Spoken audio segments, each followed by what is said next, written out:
Welcome to Discover Crypto. I'm Drew, here to navigate you through the chaos of everything happening in Bitcoin and especially altcoins as we are set up for the generational lifetime opportunity here in crypto. We have never been more here to stay for Bitcoin, but a lot of people are wondering if there's going to be an alt season at all. And today I'm going to bring you the exact playbook on how to flip $20,000 into $200,000 this cycle. This is going to be my top 5 crypto picks that are about to go nuclear that are excellent buying opportunities right now. So forget all the noise, all the concerns and the FUD that's on the internet right now. We are literally seeing Bitcoin strategic reserves being put in place. New Hampshire happened today. There's going to be more coming over the next few weeks. This time is actually different. If you missed this, you're going to be kicking yourself while the rest of us are cashing out at the bank. Smash that like button, subscribe to the channel, and let's dive in to this money-making madness right now. This news just broke from Cynthia Lummis, a senator out of Wyoming, that they're getting ready to pass the Genius Act, the stablecoin legislation. We are at the finish line right now. Cynthia Lummis is working tirelessly along with many other senators to actually find some bipartisan agreements with Democrats to wash out the noise of Elizabeth Warren and Chuck Schumer, who want to stop everything that Trump does. But the Genius Act is something that we need to do to keep at the forefront of innovation of our financial products and not be left in the dust by China and the rest of the world. As Cynthia Lummis highlights that, we have New Hampshire, the first nation to officially become the first groundwork strategic Bitcoin reserve spot in the United States. The live free or die state is leading the way and forging the future of commerce and digital assets as we speak. While all this is happening, there is still immense opportunity in Bitcoin in and of itself. We're sitting here at $95,000 after building back in a great pump over the last few weeks from 75K, which has been fantastic on the trading part of my experience. And now Tether is one of the bigger bags that I got, so I'm out here YOLOing into my favorite projects. When I say this time is different, I truly mean this, and I have statistics and data to back this theory up. As things sit currently, Bitcoin dominance is sitting right at around 65%. This current time frame is 140 days past general expectations of what we've seen in history with Bitcoin, when dominance usually fell off the cliff at about 231 days post-halving. Here's the second halving, 231 days till that cliff. Third halving, 231 days till this cliff. But here we are 375 days from the halving, and we did get a fake out right at about Christmas Eve, which had a lot of people hoping that this cycle was going to be exactly the same, and we could rinse and repeat the same investment thesis that we've worked over the past few bull markets. But if we think that we're going to outtrade Larry Fink and literal nation states from our 4-year cycle, we got another thing coming. This is why it pays to have conviction, be locked in, and also be looking at the products that have the most actual revenue and value, not just some fun little meme that dies overnight. This is where you have to be very, very careful about protecting your capital and not getting exposed to crappy projects. Now, of all the projects that I have in my portfolio, the one project that is right behind Bitcoin in my conviction and my comfortability for being a long-term build that has a great upside potential is Chainlink. Chainlink's currently sitting at $13.59 at the time of this recording. There'll be some give and take over the next 24 hours as we get this edited and out to you.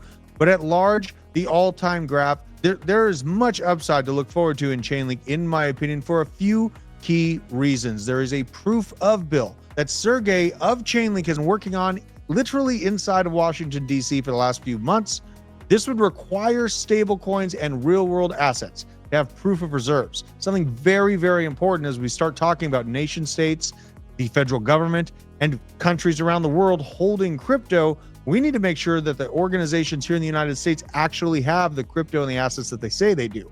It may actually become law to use Chainlink if this goes through. This is just one small addition to the rest of the catalyst, and the main one being the SWIFT Chainlink partnership. So on July 19th, the first banks will go into production using the cross-chain interoperability protocol for Chainlink, the CCIP.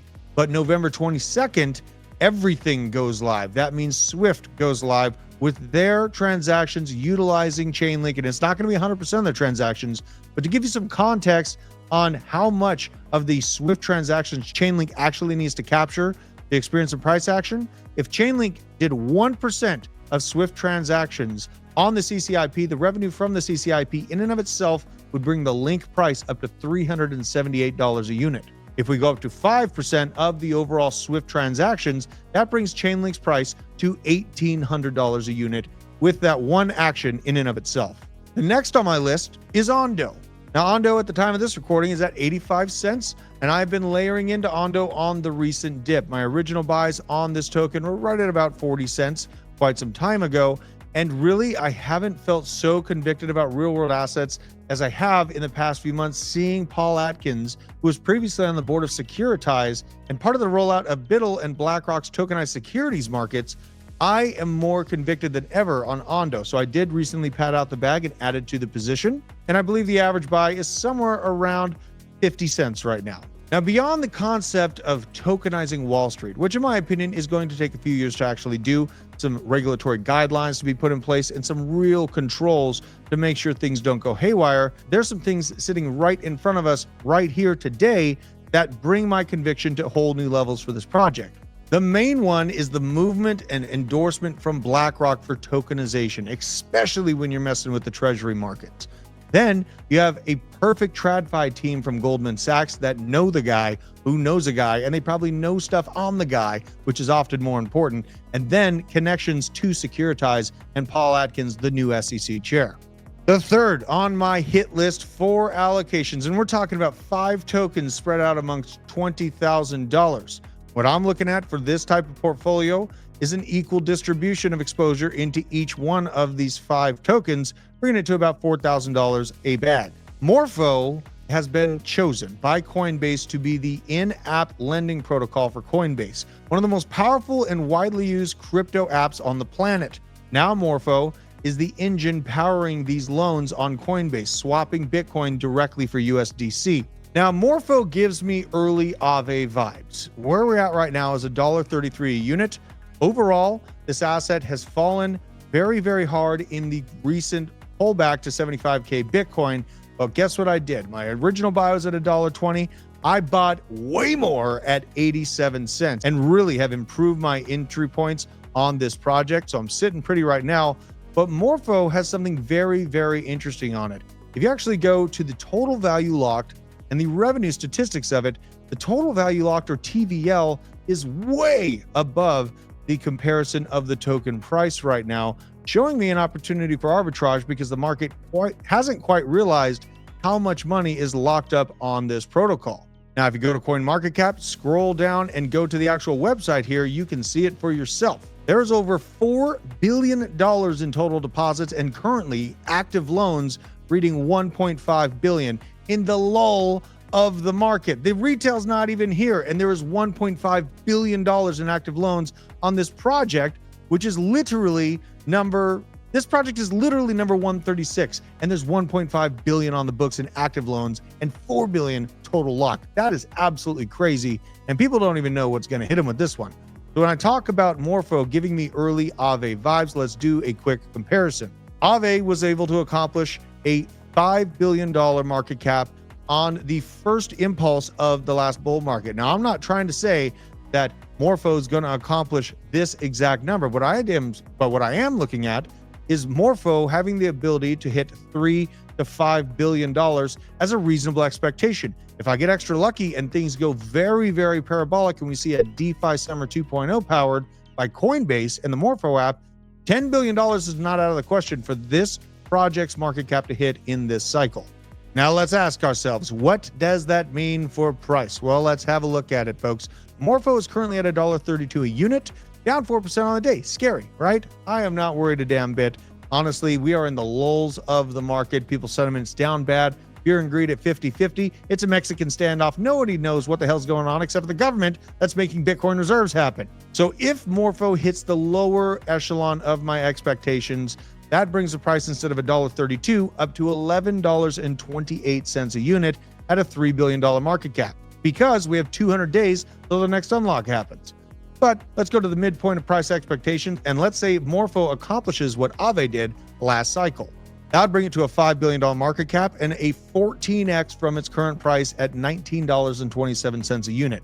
Here's where the fun happens. If DeFi summer really kicks off hot, we get some regulatory clarity that brings DeFi to the forefront of conversation on mainstream media and the regular person, we're looking at a potential to punch up to $10 billion on this market cap, bringing it to a $38 price per unit, or a 28x from current levels.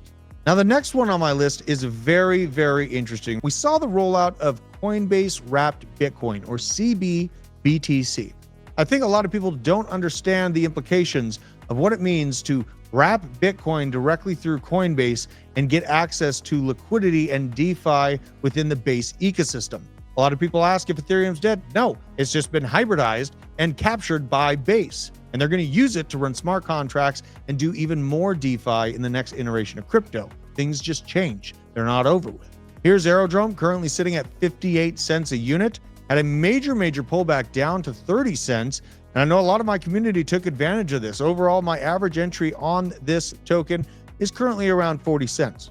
And that's after taking a good amount of profits when we did punch up to $2 plus in these recent peaks. I've padded out my bags and made them even bigger on this latest dip. And now when I look at Aerodrome, the mindshare capture, and the similar products that I've seen in markets past, this project gives me Uniswap vibes in the early days. Now, where Uniswap sits is currently at $3 billion, but at Pico top of the last bull market, it hit around $20 billion. Now we have Unichain and a lot of interesting things going on for Uniswap, but I really feel like the regulatory framework for Coinbase is being left wide open for the most powerful economy on the planet, which remains the United States. And within that, I think we're going to have a lot of movements towards this DeFi sector. And Uniswap really gives me kind of similar vibes in its early days as where I see Aerodrome right now. But Aerodrome has even more because it's also got the DeFi aspect of it. So not only swaps, you get the DeFi aspect of it, earning yield. And once we see these things put into place at a regulatory level, things are going to go absolutely berserk for people looking for yield. Now, Uniswap hit a Pico of $20 billion. Aerodrome currently showing a massive opportunity on its TVL to price comparison. As I showed you, similar process with Morpho earlier. And these are both Base ecosystem plays. Ethereum is not dead, it's just different. And I think that Base is going to have a lot of upside for these DeFi plays within it. And I've had a lot of fun making money off of them so far. So in a diminished expectation scenario, I'm looking at Aerodrome accomplishing around a $5 billion market cap with a little bit of extra circulating supply added on to that for unlocks, bringing it to a 8 or 9x from current prices at 58 cents, bringing it up to $5.74. If it was able to accomplish half of what Uniswap did last cycle, this is where the chaos begins and you hit a $12 per unit price point. And then literally it gets bananas from there, you know, and I probably won't be holding Aerodrome by the time it hits this level if it does this cycle. But if it does accomplish what Uniswap did last cycle, which it's given all the signals that it's capable of, this thing can 39x from 58 cents where it sits right now. And the last but not least, this is a wild horse pick, you know, and in these portfolios in cycles past, I've had some that don't perform, but it only takes a few of them to really pop off to make those disgusting upside gains. And this project is the closest to the finish line when it comes to working with the United States government at actually implementing its blockchain into real world use case. And that project is Constellation DAG. DAG is sitting around 4.1 cents currently. And if you really look at the all-time graph, there was a massive move that happened for this project already. What it's been doing is toiling around these original pump zones and support levels. Essentially, my major buy points are all around 2 cents on this thing. So I'm even 2x from where it sits right now. But the reason why DAG is such a sleeper is not only because it's been working with the Department of Defense, the Air Force, and the Navy on Project Iron Spider for literally more than 3 years, made it through multiple phases with the US government on implementing data security protocols for the most important communication systems on the planet. But it also has the DPIN aspect of it through tiny little companies like Panasonic, T-Mobile, and also Alaska Air, American Air, Delta, and United, provided by Panasonic Avionics or Panasonic Aero. T-Mobile could easily integrate this blockchain tech with Panasonic's existing partner, Constellation DAG. And Panasonic, in my opinion, is probably going to be one of the forefront leaders in bringing this conversation of DPIN to actual application. All of these things are happening under the scope. It just takes the amount of research and conviction to find them and really have good entry points. Down in the blockchain basement and on Discover Crypto, it's always great covering the markets when it's straight up into the right, but you're chasing green candles. Where we're at right now is a market reconsolidation, a massive Mexican standoff for market investors and risk asset investors as they are scared of the tariff situation, of the war, and we are surrounded by all of this bearishness, yet Bitcoin still remains at $95,000 regardless of all that, and we have multiple states ready to pull the trigger on a Bitcoin strategic reserve.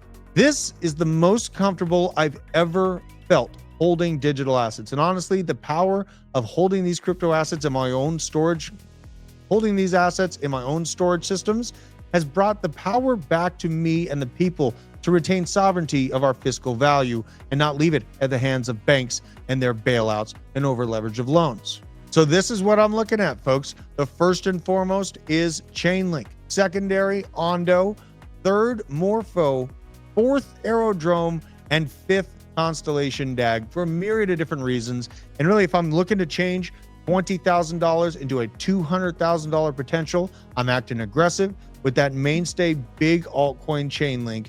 And then the other four projects are the dark horses that can accomplish absolutely ridiculous things over the next year. Make sure to tune in to the Discover Crypto live stream and all of our videos as they drop. Pick yourself up an Arculus cold storage device that can store most, if not all, of these projects on your own cold custody, and stay based because things are about to get absolutely ridiculous for crypto in 2025. Take care.